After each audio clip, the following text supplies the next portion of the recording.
This is a brief video introducing the most important political aspects of the 50s. Now, without a doubt, one of those aspects is Eisenhower's political campaign in 1952. While Eisenhower had little to no political experience during this time, he had an outstanding military career.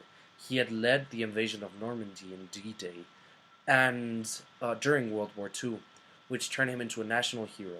He then rode his popularity into the White House, even though he had never run for any political party beforehand.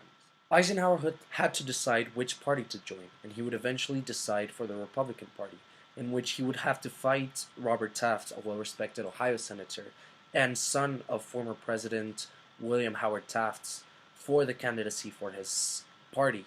Now, one of the most important aspects in which they differed was that Taft had an isolationist policy in which he believed that the United States should keep to its own affairs, while Eisenhower believed that if the United States had the ability to help foreign affairs, that they should intervene.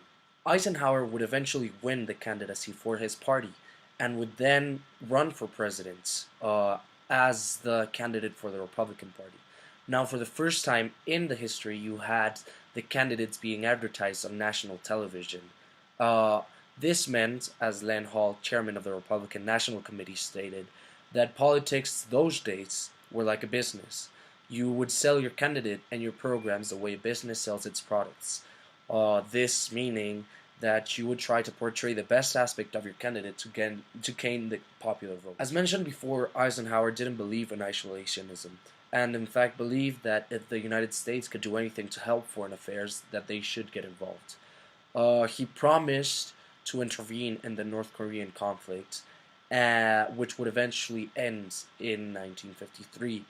He kept his promise of not an isolationism policy, and the United States got involved in many foreign affairs after his presidency.